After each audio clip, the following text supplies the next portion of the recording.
Quem tem vindo nas outras, quem já veio aqui na semana passada, semana retrasada? Amém. Então, se você veio, você já sabe. Nós temos um Pai, que é o nosso Pai celestial, né? Que é o nosso provedor, que é a fonte de todas as nossas carências.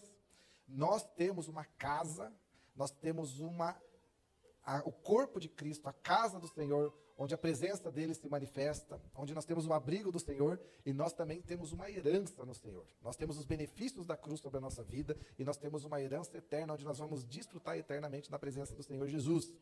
Hoje, especificamente, nós vamos continuar falando a respeito do mesmo tema, os mesmos versículos que nós usamos nas ministrações passadas, que está lá no livro de Lucas, capítulo 15. E hoje a gente vai falar sobre um aspecto da vida do filho pródigo, que foram atitudes que o levaram a um processo de bancarrota, que o levaram a um processo de se ver como miserável, querendo comer até a comida dos porcos e não ter essas comidas. E nós vamos falar sobre o processo da derrota financeira. Então, se você quer ser... Está amarrado em nome de Jesus. Se você quer aprender como não entrar nessa derrota financeira, nós vamos trazer alguns aspectos baseados no livro de Lucas. Né? Então, durante essa semana, hoje especificamente, nós vamos falar a respeito de 5 atitudes que destroem as finanças pessoais. Mas não percam na semana que vem. Venham na semana que vem, porque semana que vem nós vamos falar sobre as 5 atitudes que restauram as finanças pessoais. Então, se você está com a tua Bíblia aí, você pode abrir. Lucas 15, nós vamos ler do versículo 11 a 20. Lucas 15, do 11 a 20. Pai, em nome de Jesus, nós queremos consagrar essa palavra ao Senhor, Pai. Nós queremos nos colocar disponíveis, com o coração aberto, nos oferecer como uma terra boa, para receber esse depósito que o Senhor tem para as nossas vidas hoje. Venha teu reino, Pai, faz a tua vontade, ministra aos nossos corações, nos ensina, Pai, nos conduz, nos direciona. Senhor, nós oramos em nome de Jesus, nós colocamos a nossa mente ao Senhor e nós dizemos que todo excesso de atividade da nossa mente agora seja subjugado ao Senhor Jesus. Em nome de Jesus, nós consagramos a nossa mente ao Senhor Jesus. Senhor, nós queremos consagrar as nossas emoções ao Senhor e dizer que todo excesso de atividade sobre a nossa alma, sobre as nossas emoções, nós colocamos agora diante do Senhor. Nós subjugamos ao Senhor. Pai, nós queremos dizer, abra os nossos ouvidos espirituais, para que possamos receber a palavra que vem do Senhor, e que essa palavra produza frutos de transformação nas nossas vidas, Pai, em nome de Jesus. Amém. Então, Lucas 15, do 11 a 20, diz assim: Jesus continuou, um homem tinha 2 filhos. O mais novo disse a seu pai: Pai, quero a minha parte da herança. Assim, ele repartiu sua propriedade entre eles. Não muito tempo depois, o filho mais novo reuniu tudo o que tinha e foi para uma região distante, e lá desperdiçou os seus bens vivendo irresponsavelmente. Depois de ter gasto tudo, houve uma grande fome em toda aquela região e ele começou a passar necessidade. Por isso, foi empregar-se com um dos cidadãos daquela região, que o mandou para o seu campo a fim de cuidar dos porcos. Ele desejava encher o estômago com as vagens das alfarrobeiras que os porcos comiam, mas ninguém lhe dava nada. Caindo em si, ele disse: Quantos empregados de meu pai têm comida de sobra e eu aqui morrendo de fome? Eu me porei a caminho e voltarei para meu pai, e lhe direi: Pai, pequei contra o céu e contra ti. Não sou mais digno de ser chamado teu filho. Trata-me como um dos teus empregados. A seguir levantou-se e foi para o seu pai. Estando ainda ao longe, o seu pai o viu e, cheio de compaixão, correu para o seu filho e o abraçou e o beijou. Esse filho, ele tinha tudo dentro da casa dele. Ele tinha um pai, ele tinha uma casa, ele tinha uma herança, e ele tinha toda sorte de suprimentos ali. Não lhe faltava nada. Mas ele decidiu em seu coração fazer uma decisão. Fala comigo, decisão. Ele fez uma escolha. Ele decidiu fazer uma escolha. Quem sabe que nós temos o livre-arbítrio para fazermos escolhas? Nós temos sempre 2 ou mais possibilidades de escolher sempre. Nós podemos escolher o caminho do bem ou o caminho do mal. Podemos escolher o caminho da obediência ou o caminho da desobediência. Nós podemos escolher o caminho que nos conduz à maturidade ou o caminho que nos conduz à imaturidade. Nós podemos escolher maneiras de estar perto de Deus, mas também podemos escolher as maneiras que nos afastam de Deus. E as nossas escolhas, elas sempre nos conduzem à mudança. Ninguém está destinado a viver do jeito que está hoje, se a sua condição não for boa. Mas também nós precisamos entender e lembrar que foram as decisões que nós fizemos que nos conduziram à condição em que nós estamos hoje. Nós somos frutos das nossas decisões. E também nós entendemos que todos temos o direito de escolher, o livre-arbítrio. Então, se você está aqui hoje e você está feliz com a tua condição, glória a Deus. Eu quero dizer, continue fazendo boas escolhas, que essas escolhas são sementes que vão produzir frutos ali na frente. Mas se você está aqui hoje e não está totalmente satisfeito com a sua condição, ainda há tempo de recomeçar e começar a fazer escolhas novas e assertivas. E nós temos a palavra do Senhor, o manual bíblico, o manual de fé, o manual do ser humano, que nos ensina a tomar as melhores decisões. E nós temos o nosso Pai, que está vivo. Nós temos o Espírito Santo. Nós temos Jesus, que está junto conosco, nos ensinando e nos conduzindo à medida que nós dispomos o nosso coração a Ele. Se a palavra do Senhor permanecer na tua vida e você permanecer nele, tudo que você pedir será concedido. Olha que coisa maravilhosa. Pensa nisso como, olha, muito pode a oração dos justos em seus efeitos. Sabe o que isso quer dizer? Se você aplica esses conceitos na sua vida, permaneça na palavra do Senhor e permita que o Espírito Santo permaneça na sua vida. Seja sensível à voz do Espírito Santo e procura ser conduzido pela vontade dele na sua vida. E ore ao Senhor, coloca diante dele as suas causas, as suas necessidades, os seus sonhos, os seus anseios, os seus projetos. Sabe o que vai acontecer? O teu fim será muito melhor do que o teu começo. E desde já você pode ter uma perspectiva otimista a respeito do teu futuro. Se você hoje está orando e intercedendo por questões que são financeiras na sua vida, ou que vamos além de questões financeiras, alguma questão que seja pessoal, uma questão de família, se você está orando por algumas pessoas, por alguns familiares, pelo teu pai, pelos teus filhos, pelos teus irmãos, muito pode a oração do justo em seus efeitos. Então, pela fé, a fé, ela chama à existência as coisas que ainda não são, como se já fosse. Quando acontece uma coisa muito boa, o que você faz? Você se alegra. Então, pela fé, independente das circunstâncias momentâneas, as circunstâncias momentâneas, ela não fala a respeito do que está completo, do todo. Ela fala a respeito de uma foto. Mas Deus conhece a história inteira. Imagine que a tua vida é um filme. A tua circunstância é uma foto. A foto, de repente, está meio ofuscada, não ficou boa a foto. Mas saiba, é uma foto. Mas a tua vida não é uma foto. A tua vida é um filme. E que está sendo construído. E o final desse filme vai ser feliz. Vai ser bom. Se você colocar a tua vida em Jesus. Se você confiar na palavra dele. Chamar a existência, a vontade dele sobre as tuas vidas, sobre a sua vida. O teu fim será melhor do que o começo. E pela fé, ainda contrário às circunstâncias atuais, você pode ter uma reação diferente e desde já se alegrar e viver em paz. Porque é certo, pela fé. A fé é a certeza das coisas que se esperam. A fé é certeza. Quem que já ouviu falar de consórcio aqui? Já ouviu falar de consórcio? Muito bem. Quem já teve uma carta contemplada de consórcio? Já teve uma carta contemplada. Glória a Deus, já teve uma carta contemplada de consórcio. Se você fez o consórcio de um carro, e quando você paga as parcelas do consórcio, em algum momento você vai ser sorteado, ou você vai dar um lance e vai ser contemplado. Quando você é contemplado, a empresa de consórcio ela te dá uma carta. A carta é o carro? Não, a carta é a certeza que você já tem o carro. É só ir lá escolher, certo? Então você já pode se alegrar antecipadamente. Quando você é sorteado no consórcio, eu tenho um carro, porque já existe. A fé é isso. A fé é uma carta contemplada. É a testificação que já é teu, que você já pode se alegrar antecipadamente. Estamos juntos? Amém. Estamos recebendo em nome de Jesus. Mas nós precisamos desenvolver em nossa vida o hábito de escolher a coisa certa, de fazer boas escolhas, de semear boas sementes, independente das circunstâncias. Existiu um homem, foi um psiquiatra muito conhecido, alemão, o nome dele é Viktor Frankl. Viktor Frankl.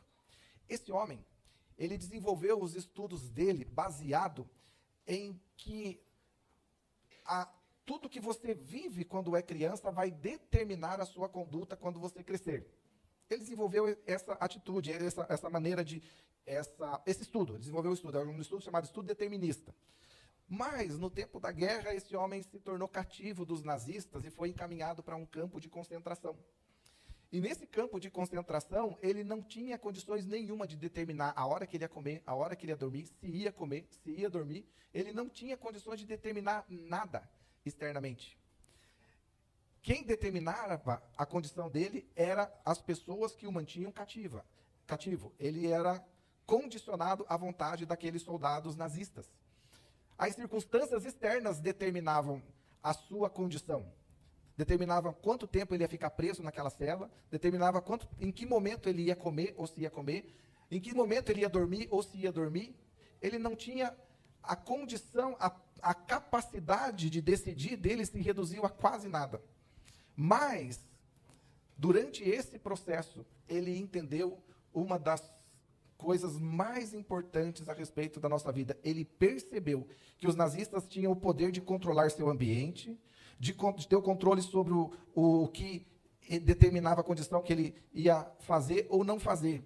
Os nazistas podiam determinar a que horas ele acordava, a que horas ele ia para a cama, a que horas ele levantava, a que horas comia, não comia, e muitas coisas eles determinavam. Mas lá naquela cela escura, lá naquele ambiente terrível, no meio daquela situação desumana, ele descobriu que ainda tinha uma liberdade, que ninguém poderia tirar dele. A liberdade de decidir qual era a reação dele diante daquela condição. E tem uma frase muito famosa desse Viktor Frankl, que provavelmente você já deve ter visto em algum lugar, que diz: tudo pode ser tirado de um homem, exceto uma coisa, a última das liberdades humanas, escolher sua atitude em qualquer conjunto de circunstâncias, escolher o seu próprio caminho. Então, no meio daquela condição completamente desfavorável de um campo de concentração, que é uma das situações mais privativas e mais humilhantes, talvez, que uma pessoa pode passar, ele decidiu no seu coração a não tornar-se amargo ou desumano, mesmo sendo tratado com crueldade. Ele decidiu manter a sua dignidade, mesmo em condições totalmente desagradáveis e degradantes. Ele decidiu ajudar os outros prisioneiros, oferecendo consolo psicológico e palavras de esperança. Ele decidiu dar sentido ao sofrimento, acreditando que a vida tem propósito e esse propósito se mantém mesmo diante das piores condições. Então, nós não podemos controlar o que acontece conosco, mas podemos controlar como nós reagimos. Diga assim comigo, isso é muito importante. Coloca a mão no teu coração. Fala ao teu coração. Diga assim: eu não posso controlar tudo que acontece comigo, mas eu posso controlar a minha reação e a minha decisão diante do que acontece comigo. Esses dias eu estava tomando um café com um amigão meu, o nome dele é Paulo, lá no Bairro Alto. E a gente estava conversando, a gente estava planejando, vamos fazer uma viagem assim, assado e tal, legal, vamos viajar junto. E ele falou: sabe que um tempo da minha vida eu fui agente de viagem. E eu não era só vendedor de passagem, eu era agente de viagem mesmo. E quando eu ia aconselhar umas pessoas que iam viajar, eu sempre falava para elas: olha, todas as viagens, elas vão ter algum probleminha. Sempre a tua expectativa pode ser frustrada em algum momento durante essa viagem. Mas, quando acontecer aquela situação que não estava no script, que você não tinha planejado, você tem a oportunidade de aproveitar aquela condição e fazer daquilo algo que também se torne uma boa experiência, ou você tem a decisão de tornar aquilo algo terrível e você vai estragar todas as outras coisas boas que vão acontecer ali na frente na sua viagem. Eu falei: meu Deus, acho que é Deus falando comigo. Porque eu tenho o costume de não tomar as melhores decisões em alguns momentos, de não reagir bem quando as coisas não dão certas. E eu pensei assim: puxa vida, a nossa vida aqui é uma viagem. Nossa vida na Terra é uma viagem. Vão acontecer coisas maravilhosas, coisas extraordinárias. Mas às vezes nós somos cegados no nosso entendimento para as coisas boas que acontecem, porque nós decidimos ficar naquela situação que não aconteceu conforme a gente imaginava. A gente fica ali parado, né? Por exemplo, eu estou com uma situação lá em casa que está me tirando a paz. A gente tem 2 gatos, 2. E um desses gatos, do nada, resolveu fazer xixi em tudo quanto é lugar da casa, menos na areia dele. Na areia ele não faz xixi. Meu Deus, como isso me tira a paz, me deixa muito nervoso. E a Valéria não parece que está tudo bem, está tudo tranquilo, né? E olha, eu estava pensando nisso aqui durante o louvor. Durante o louvor, Deus ministra muito aos nossos corações, né? E eu estava pensando, puxa vida, né? Como esses gatos foram uma bênção para minha filha no momento específico da vida dela. E como tem sido bênção até hoje, né? E um dia um desses gatos, ele ficou doente. Meu Deus, eu não sabia, vou falar baixinho aqui, eu não sabia que eu gostava do gato. Eu fui no veterinário e vi o gatinho lá na jaulinha, assim, doentinho, quase morrendo. Eu coloquei a mão sobre aquele gato ali, comecei a chorar e orar por ele. Falei, Deus, cura, cura. Gatinho, gente. No outro dia, o gatinho foi embora, né? Foi embora. Voltou para casa. Ele voltou para casa, não foi embora. No outro dia, o gatinho voltou para casa totalmente curado, assim, já voltou comendo, indo no banho, fazendo as necessidades dele ali. Puxa, que alegria, né? Gente, imagine, o xixi de um gato pode tirar a paz da gente. Né? Imagine uma discussão que eu possa ter com a Valéria por causa do xixi de um gato, vai estragar todo o nosso dia, que a gente podia estar desfrutando, desfrutando bem, compartilhando, conversando, nos alegrando. Quem está entendendo? Então, qual é a condição que possa estar tirando a tua paz? Quem sabe um barulho do trem? Teve um tempo que a gente morava aqui no São Cristóvão. E esse trem, o barulho que você escuta aqui, eu escutava em casa. Meu Deus, era terrível. Não conseguia dormir. E eu ficava naquele barulho. Aquele barulho era a minha vida. Se tornou tudo, eu acordava no barulho. E quando não tinha barulho, eu estava pensando no barulho. E eu acabei tendo um colapso nervoso e fui parar no hospital por causa do barulho do trem. Olha que coisa. Até hoje eu tomo remédio para... Oi? Barulho da serraria do lado também. Os 2, exatamente. Até hoje eu tomo remédio para pressão por causa do barulho. Se eu tivesse descansado, Deus, obrigado pelo trem, né? Vai com Deus, enche de tampão no ouvido e dorme, né? E estava tudo bem. Então, são situações que vão acontecer na nossa vida que nós precisamos decidir qual é a nossa reação. O quanto mais rápido você sair dessa condição das setas malignas que te levam para o abatimento e ter um pensamento diferente em relação à situação e se levantar o mais rápido possível e sair daquela condição, mais rápido aquela situação vai ficar para trás e você vai aproveitar melhor a tua vida, essa viagem que Deus te proporcionou aqui nesse tempo, né? Imagine, você é um embaixador de Cristo aqui nesse mundo. Você nasceu, você cresceu, se desenvolveu, você está adquirindo experiências, você está vivendo o propósito, o chamado que Deus tem para a tua vida aqui, mas Deus fez de uma forma que você tenha prazer. A prova que Deus fez de uma maneira que você tenha prazer é a maneira que Ele fez. Você tem o sol para se esquentar, você tem o frio para dar valor ao sol, você tem o dia seco, você tem o dia chuvoso para dar valor ao dia seco. Você tem, quando você vai comer, olha, vocês já pensaram nisso? Podia ser injeção, né? Agora eu vou me alimentar. Vai lá, toma injeção. Toma, se alimentou, agora continua o dia. Não, mas não. Deus fez as frutas, Deus fez as árvores, Deus fez as hortaliças, as plantinhas. Todas têm cores, todas têm cheiro, todas têm aroma. Porque Deus quer que você tenha prazer nessa viagem. Não seja um turista na terra, mas tenha prazer na viagem. Perfume. Né, eu já falei aqui como eu gosto de ficar olhando aquela flor azul que tem, como a orquídea. Eu fico admirado. Tem umas assim que, do mesmo jeito que é de um lado, é do outro. Eu falei, meu Deus, como que pode? Que perfeição, que Deus faz as coisas tão delicado. É para que a gente aproveite. Mas às vezes eu estou pensando no xixi do gato. E eu passo no mercado, a flor está aqui, eu falo, aquele gato eu vou pegar, eu vou arrastar a cabeça dele no xixi para ele aprender a não fazer mais. E a gente perde as coisas boas da vida. Quem está entendendo? Amém. Decisão é importante? Nem entrei na palavra ainda. Amém. Deuteronômio 30, 15 a 16 diz assim: vejam que hoje ponho diante de vocês a vida e prosperidade, ou morte e destruição. Pois hoje lhes ordeno que ame ao Senhor, o seu Deus, ande nos seus caminhos e guarde os seus mandamentos. decretos e ordenanças. Então vocês terão vida e aumentarão em número, e o Senhor, o seu Deus, os abençoará na terra em que vocês estão entrando para dela tomar posse. Ainda Deuteronômio 30:19 diz assim: hoje eu invoco os céus e a terra como testemunhas contra vocês, de que coloquei diante de vocês a vida e a morte, bênção e a maldição. Agora escolham a vida, para que vocês e os seus filhos vivam. Juízes 24:15 diz assim: escolhei hoje a quem servireis, se aos deuses a quem serviram os vossos pais, né? Está escrito poderes aqui, mas é pais, quando estavam do outro lado do rio, ou aos deuses dos amorreus, em cuja terra habitais. Mas eu e a minha casa serviremos ao Senhor Jesus. Ainda Lucas 16:13 diz assim: nenhum servo pode servir a dois senhores, pois odiará um e amará o outro, ou se dedicará a um e desprezará o outro. Vocês não podem servir a Deus e ao dinheiro.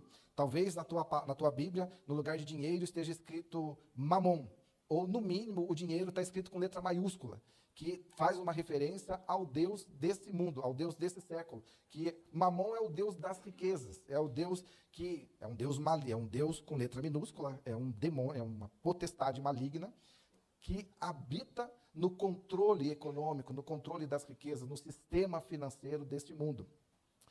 E nós sabemos que nós podemos decidir servir a Deus ou servir a Mamon. Como que você sabe se você está servindo a Deus ou a Mamon? Quando surge alguma situação que você vai ter um benefício financeiro ali na frente, mas vai ter que fazer alguma coisa que desagrada a Deus, o que você decide? Então você decidiu por Deus. Quando você decide amar a Deus e fazer a vontade dele. Puxa, eu estou vendendo o meu carro, e eu sei que o meu carro tem um problema no motor. Mas se eu falar para a pessoa que está comprando que o meu carro tem um problema, eu vou ter que vender por um valor mais baixo. Então eu vou omitir e vou vender, vou passar para frente e deixa ele comprar algo que está ruim, imaginando que é um negócio bom. Eu estou servindo a Deus ou a Mamon nessa decisão? A Mamon. Quando você faz um negócio e mente nesse negócio, ou produz documentos que são falsos, ou de uma forma vai ludibriar as pessoas para efetivar aquele negócio, você está servindo a Deus ou a Mamon? A Mamon. Quando você prospera financeiramente, e ao invés de usar esses recursos para suprir e transbordar na sua família, e para investir na expansão do reino de Deus, e continuar sendo um servo fiel na casa do Senhor, você opta por dizer no seu coração: eu já estive bastante tempo na igreja, agora eu estou com dinheiro, nos domingos eu vou viajar. Eu não vou mais na igreja. Porque eu já tenho Deus no meu coração. Você está servindo a Deus ou a Mamon? Mamon. Então, todos os dias, em todos os momentos, nós precisamos decidir a quem nós vamos servir. E em todas as coisas que nós fazemos, nós decidimos a quem nós servimos. No nosso estilo de vida, nós determinamos a quem nós estamos servindo. No tempo antigo, quem já ouviu falar em talão de cheque? Uma vez eu ouvi de um pastor, ele dizia assim: olha, o que você fala é uma coisa, mas você realmente tem uma constatação a respeito de onde você está investindo a sua vida quando você olha no canhoto do teu talão de cheque. No canhoto a gente sempre marcava onde foi o dinheiro, né? Aonde você está investindo os teus recursos ali vão determinar. Quando você olha teu cartão de crédito, quem usa cartão de crédito, ali ali é o raio-x das prioridades da sua vida. Onde você está investindo os teus recursos. Então, e Mamon, ele é cruel. Ele vem para roubar, matar e destruir. Ele não vem para te fazer prosperar. Ele vem para criar engodos, criar arapucas, criar situações para te colocar em cadeias.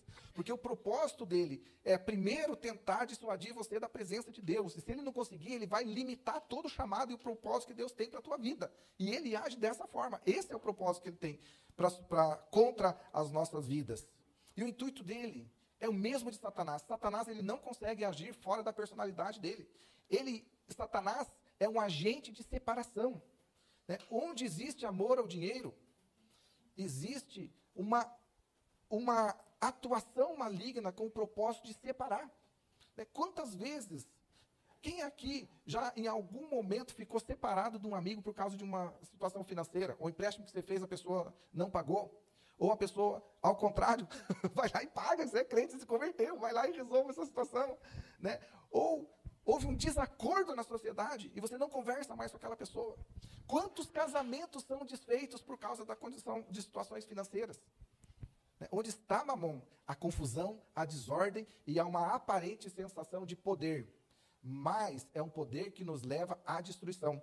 Há uma aparente sensação de uma aparência de coisas boas, mas nos levam a uma condição de afastamento da presença de Deus, porque Mamon é um agente, necessariamente é um agente de separação. Ele vem para separar, né? E às vezes quando a gente pensa em Mamon, a gente fala assim, isso são as pessoas ricas. São os ricos que preferem a riqueza. Mas não. Tem muitas pessoas que são extremamente ricas e bem-sucedidas, que são grandes homens e mulheres de Deus tremendos, porque o coração deles está no lugar certo, né? É o amor ao dinheiro que traz uma idolatria a esse demônio chamado Mamon. Não o dinheiro especificamente. O dinheiro é neutro, mas quando você coloca o amor ao dinheiro como número 1, como prioridade número 1 na sua vida, você está estabelecendo o dinheiro como um ídolo na sua vida. E vai dar abertura para esses demônios entrarem. Mas também a gente percebe que existem pessoas financeiramente extremamente limitadas que também adoram a Mamon nas suas decisões. Eu lembro que quando a gente começou a vir na igreja, a gente estava numa condição financeiramente bem difícil, mas isso a gente entendeu muito rápido. E se a gente ganhava R$50, a gente trazia R$5 de dízimo e trazia uma oferta. E tem pessoas que lá dentro dizem assim, eu ganho muito pouco, eu não posso ofertar. Eu ganho muito pouco, eu não vou ajudar o meu vizinho aqui com um pacote de açúcar. Você não está semeando nada. Como é que você vai colher? Também é uma forma de adorar a Mamon. É dizer que Deus não é suficiente para suprir as suas necessidades, né? Uma vez eu estava vindo com a Valéria lá do centro, e a gente estava só nós dois, e a gente estava conversando, e ela falou assim, Malove, olha, nós somos dispenseiros, e a única coisa que a gente precisa é ser fiel. O que se requer dos dispenseiros é que eles sejam encontrados fiéis. Dispenseiro traz esse intuito de administradores.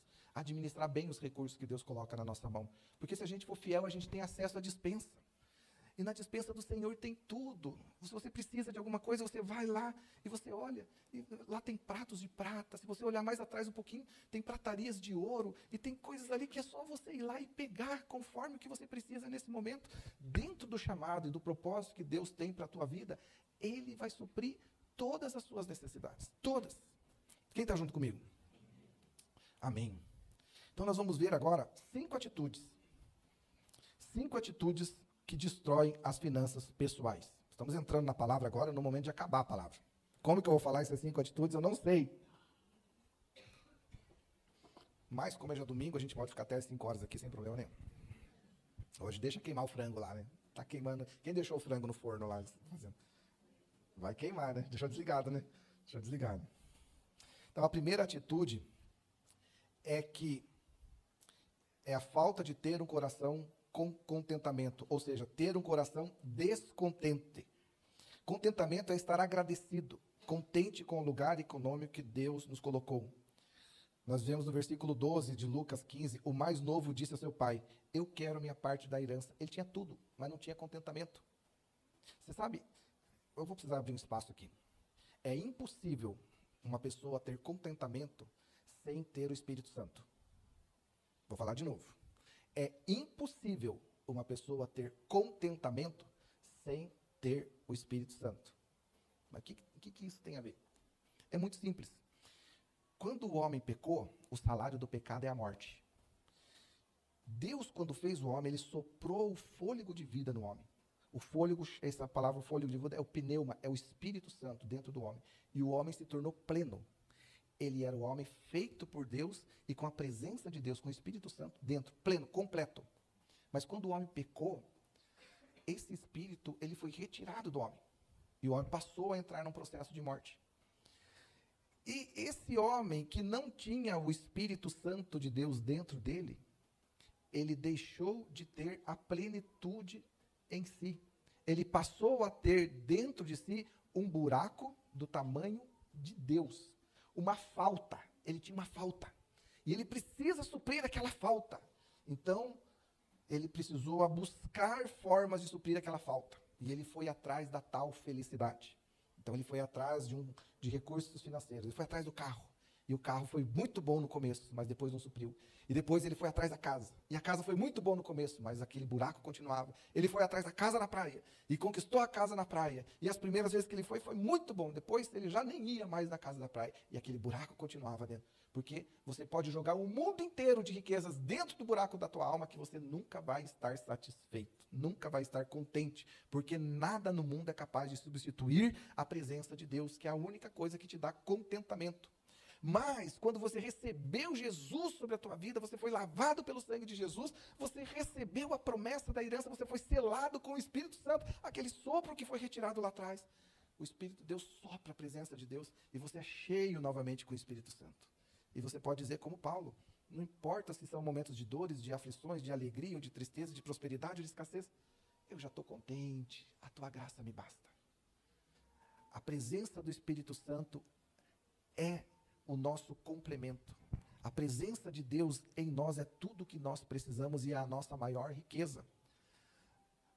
Você pode ter uma condição financeira extremamente bem boa, ou você pode estar passando, ou você pode viver numa condição financeira que aparentemente não é tão boa. Talvez você não tenha uma caminhonete 0 quilômetro, talvez você tenha um Honda Civic ano 2000, mas você está contente.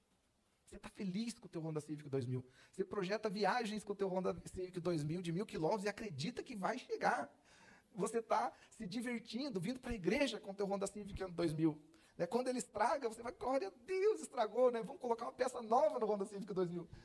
Porque você está contente. Se vir uma caminhonete, glória a Deus pela caminhonete. Mas isso, a caminhonete, ou a casa, ou poder comprar tudo que quer no mercado, isso me deixa alegre. É bom ter dinheiro, é bom. Mas não me deixa contente. Não me dá a paz que sobrepassa todo entendimento. Então eu não devo buscar crescer financeiramente. Eu quero dizer para você, meu irmão, busque crescer financeiramente. Peça a Deus capacidade para você produzir riquezas, para você prosperar, para você comprar um carro melhor, uma casa melhor, ter uma casa na praia. Olha, busque essas coisas, mas não primeiro do que a Deus. E quando você tiver essas coisas, compartilhe. Né? Chama eu e a Valéria para ficar uma semana na tua casa na praia. Você imagina como você vai ser abençoado. Sabe? Uma certa vez, eu vi de um assim, eu comecei a trabalhar numa instituição financeira com 13 para 14 anos. Com 16 anos, eu já tinha um bom conhecimento a respeito de investimentos e eu sabia até aconselhar pessoas, inclusive empresários, nessa parte de investimentos, de administração de recursos financeiros. No começo dos meus 20 anos, eu não lembro mais ou menos quantos anos eu tinha, eu já tinha a minha empresa de assessoria. Mas um dia passou um vento. E eu sonhava, nesse tempo eu sonhava, não, vou ser rico, vou ser presidente da república, porque eu sou inteligente, e eu vou ser muito rico. Né? E um dia passou um vento. Num dia, passou um vento. Meu pai faleceu, a empresa que eu tinha quebrou. Né? Nesse tempo a Valéria a gente estava grávidos, nós perdemos o bebê no período de gestação. E num dia eu andava de terno, gravata, num escritório no centro da cidade, e um carro bom, e no outro dia eu estava vendendo, não foi no outro dia, tá? Foi uma semana, 2 semanas depois. Mas foi muito rápido. Eu estava vendendo bolacha e tortuguita da Arcon, lembro até hoje, tortuguita de bicicleta, porque não tinha dinheiro nem para colocar gasolina. Passou o vento. E ali foi o meu processo de conversão. E depois de convertido, numa das reuniões de intercessão que eu participava lá na Linha Verde, a pessoa que estava conduzindo aquela reunião, ela colocou a mão sobre a minha vida e disse assim, Reni, Deus está te dando muita riqueza. Mas muita riqueza. Mas olha, eu vejo muita riqueza na tua vida que você vai ter condições de repartir e não vai acabar, só vai aumentar. E eu já tinha vindo dessa experiência de querer muitas riquezas. Eu entendi, enquanto ela estava falando isso, que Deus estava propondo uma decisão no meu coração. Na verdade, talvez ele até tivesse essas riquezas para mim. Mas ele estava me colocando numa condição de decidir. E agora? O que você vai decidir? E nesse momento, enquanto ela orava, a presença de Deus era tão grande, mas tão grande, que eu lembro que eu caí no chão e eu ficava assim como se eu estivesse no céu ali. E ela falando a respeito daquelas riquezas, falando aquelas riquezas, só que eu estava no primeiro amor. Eu ia para a igreja e eu chorava, eu me imaginava indo nos hospitais orar pelas pessoas, eu queria sair e ganhar o mundo inteiro para Jesus, ganhar minha família para Jesus. E eu lembro que eu respondi, enquanto ela falava, eu orando assim, Deus, eu troco tudo por vidas. Eu troco tudo por vidas. Vidas é a maior riqueza. E eu lembro que depois eu saí dali com esse contentamento. E Deus aceitou a minha oração. Pelo menos até agora eu não tive essas riquezas, né? Mas de lá para cá a gente alcançou tantas vidas para Jesus, nós discipulamos tantas vidas que alcançaram tantas outras vidas que a gente não tem noção mais de quantas vidas nós alcançamos direta ou indiretamente para Jesus. Então, hoje, eu e a Valéria, a gente tem esse contentamento que buscar uma condição de vida melhor não é a nossa meta de vida. A nossa meta de vida é vidas. Mas isso somos nós, foi um chamado específico que Deus tem para as nossas vidas. Mas, de repente, nós temos aqui pessoas que Deus quer levantar você como um empresário, como um homem de negócios, como um empreendedor, como um homem que vai saber administrar e ganhar e conduzir a riqueza do ímpio para o justo, trazer riqueza do Senhor, edificar a casa de Deus, investir em missões, construir igrejas. Talvez esteja aqui dentro a pessoa que vai construir o Campus Piraquara aqui, o nosso próximo lugar. Talvez a pessoa que você vai ganhar para Jesus ainda seja essa pessoa. Nossa, porque cada um faz uma parte, e Deus deu talento para todos nós. E é assim que funciona. O que nós não podemos é colocar o nosso coração nas riquezas. Quem está junto comigo? Então, nós precisamos ter contentamento. E a segunda situação é que conduziu aquele rapaz e pode nos conduzir, é uma alma impaciente. Pai, dá-me a parte dos bens que me corresponde. Sabe, às vezes você querer antecipar um sonho custa caro. Sabe que às vezes você tem... Quem já comprou um carro em 60 vezes sem entrada? Eu vou fingir que eu não olhei para você lá de cá e não vi você. Mas quando você pode comprar um carro em 60 vezes sem entrada e esse carro ser um ativo e não um passivo na sua vida. Esse carro você pode ganhar dinheiro com o carro. Tudo bem. Mas, se você compra esse carro, porque é teu sonho, é um sonho que você alcançaria daqui 3 anos, se você juntasse o dinheiro. Ou daqui 2 anos, se você desse uma entrada de uns 50%, pelo menos.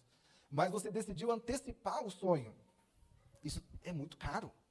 Você vai pagar 2,5 carros, e quando for vender lá daqui 5 anos, você vai vender pelo valor de meio. E isso, se não acontecer alguma situação de você ficar endividado e ter que entregar o carro e ficar devendo. Então, nós precisamos ter paciência, é um fruto do Espírito Santo. Deus tem coisas boas para todos nós, mas a pergunta que você deve fazer para si mesmo, é o momento? Né, a gente está nesse processo aí que a gente não sabe se compra uma casa em Piraquara, se aluga, e essa é uma das perguntas que nós estamos fazendo para Deus. É o momento da gente comprar? Né? É o momento? Talvez não seja o momento. Talvez seja mais sábio você ser um despenseiro fiel dos recursos que Deus coloca na sua mão e trabalhar com esses recursos para que ali na frente você possa ter uma condição melhor para adquirir esse bem. A terceira atitude é ter um espírito independente. Não muito tempo depois, o filho mais novo reuniu tudo que tinha e foi para uma região distante. Por que ele foi distante? Porque ele não queria prestar contas. Ele poderia simplesmente falar assim, pai, olha, eu quero administrar os recursos da minha herança agora, me dá aqui que eu vou comprar uma fazenda do lado da tua. Nós vamos continuar aqui, eu vou vir na tua casa, você vai ver meus netinhos crescerem aqui, você vai me ajudar em algumas questões que eu ainda não tenho a expertise, mas eu quero viver a minha vida aqui, mas eu quero estar perto de você. Mas ele não queria isso. Ele queria uma independência, ele queria se ver longe. Aquele fazendeiro, ele era um homem conhecido, provavelmente, todo mundo sabia quem ele era e quem eram os filhos dele. De repente, esse rapaz, ele não queria que fossem falar para o pai dele o que ele estava fazendo. De repente, ele não estava fazendo coisas boas, e no coração dele, ele não queria fazer coisas boas. Uma das coisas que nós aprendemos também com o nosso pastor Miguel, é aprender a prestar contas. Né? Na medida que você confia no seu discipulador, no seu líder de célula, se eventualmente você vai fazer um negócio maior, compartilha, ora junto. Se eventualmente você está passando por uma condição financeira difícil, fale com ele. Né? A gente presta conta até de pensamento para os nossos pastores. E é muito bom. Muitas vezes eu sou muito fácil levado pelas minhas emoções. Ontem eu estava falando para a Valéria, algumas vontades financeiras minhas a curto prazo, que eu não sabia se era vontade de Deus ou se era a minha emoção. Eu prestei contas para ela das minhas vontades. Falei, Valéria, ora, né, vamos, avalia junto comigo se isso não é uma vontade da emoção. Porque a emoção não é uma boa conselheira. A vontade de Deus é o melhor conselho. A sabedoria que vem do alto é um bom conselho. Deus te deu inteligência para você racionalizar as situações de uma maneira lógica. Mas, além disso, você tem a palavra de Deus. Além disso, você tem o Espírito Santo, que é o conselheiro para te ajudar nas decisões. E, além disso, você tem a sabedoria do corpo de Cristo. Né? Tem algumas coisas, por exemplo, eu quero saber alguma coisa sobre música. Eu pergunto para o Jeff, que está do meu lado aqui, que é a expertise dele. Né? Se eu quiser saber alguma coisa sobre administração de chácara, eu não vou perguntar para o Jeff. E eu também não vou saber, mas eu vou perguntar para o Zica e a Ivonete, eles sabem.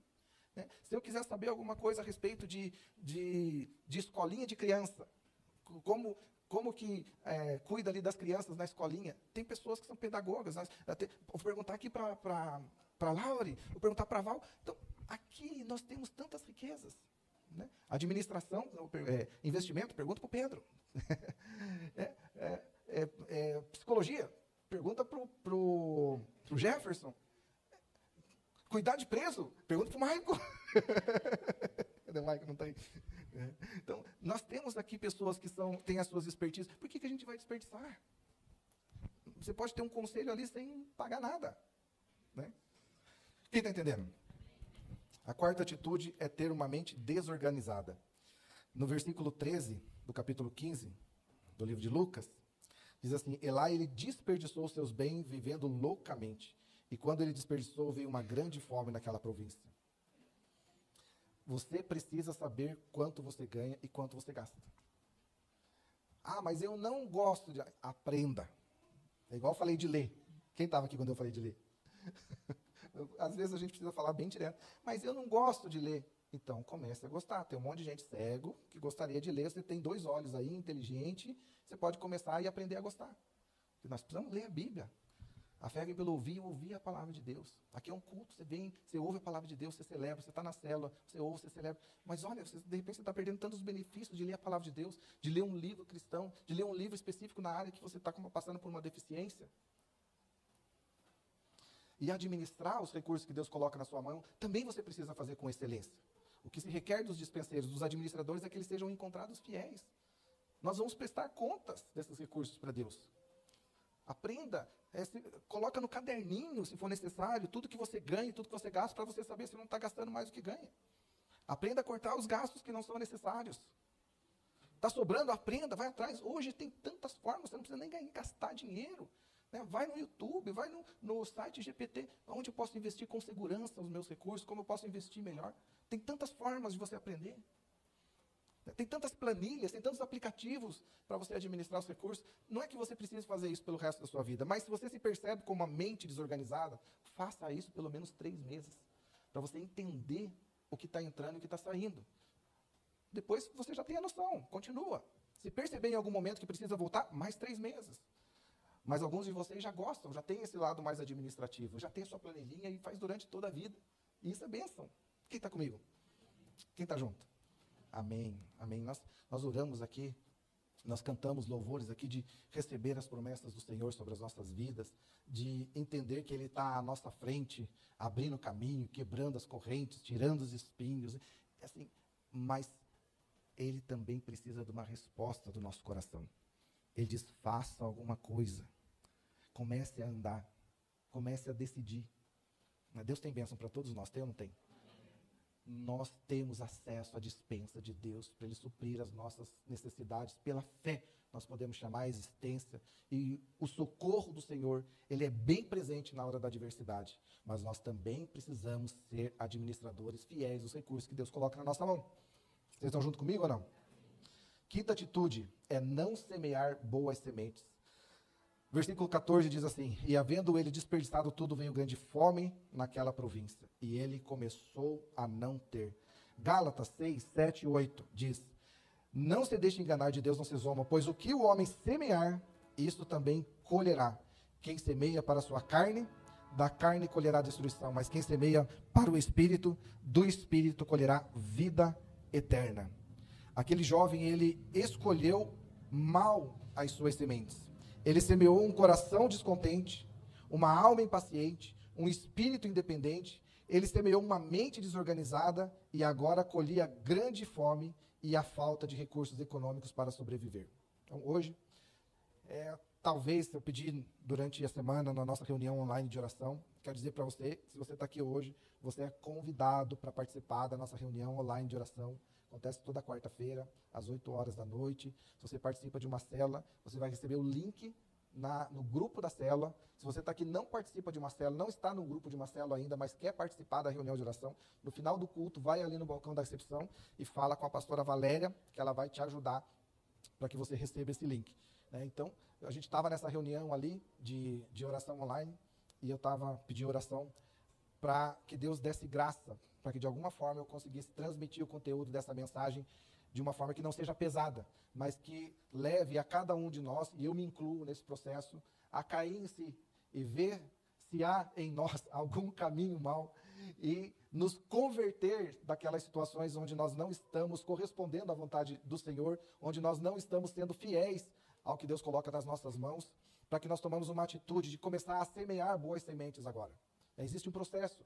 Quando nós chegamos para Jesus, eu e a pastora Valéria, eu tinha acho que uns 24 anos de idade, mais ou menos, né? Uns 24, eu estava vindo desse processo da empresa quebrada ali e tal, e eu tinha uma dívida que, não sei, talvez hoje seria em torno dos 400, 500 mil reais, sei lá. Era algo assim, impagável para um jovem de 24 anos. Mas foi um processo que a gente começou a aprender a tomar decisões corretas e semear boas sementes. Nossos primeiros anos de casamento foram anos bem difíceis, assim, era muito difícil a gente sair ali na esquina para comer um pastel, porque tudo que a gente ganhava era revertido em pagar as contas, e Deus fez muitos milagres na nossa vida durante esse tempo. E foram 7 anos, né? 7 anos mais ou menos a gente conseguiu quitar todas as dívidas. Depois eu tomei algumas decisões erradas novamente e nos endividamos novamente, mas a semana que vem eu vou contar essa história. Então, se você quer ouvir essa história, venham semana que vem, que quero compartilhar os milagres que Deus fez na minha vida, na vida da pastora Valéria, quando nós começamos a tomar decisões corretas, a semear boas sementes. Eu já estou aí há 20 anos no mesmo negócio, com o propósito que eu tinha quando eu comecei de suprir as nossas necessidades, para que eu pudesse ter flexibilidade de tempo para servir a Deus em primeiro lugar. E Deus tem nos suprido, né? Deus tem nos suprido e nos restituído. Então eu creio em nome de Jesus. Se você está aqui hoje e precisa começar a mudar algumas atitudes, fazer alguns acertos na sua vida financeira, comece agora, né? A gente sabe o quanto é pesado, o quanto influencia quando a parte financeira não está indo muito bem, influencia no casamento, influencia no relacionamento com os filhos, influencia no ministério. Quantas pessoas que a gente vê um potencial extraordinário no ministério, mas estão travados por causa da condição financeira. Estão tendo que trabalhar de manhã, à tarde e à noite para pagar dívida, né? E podiam estar ali, né, vivendo uma vida com mais equilíbrio. Então, são situações que nós precisamos repensar e colocar diante de Deus e receber dele a sabedoria para administrar os recursos que ele coloca na nossa mão, porque um dia nós vamos prestar contas. Quem está junto comigo? Levanta a mão. Amém. Vou chamar os louvores. Louvores. É isso. Amém. Vamos ficar de pé.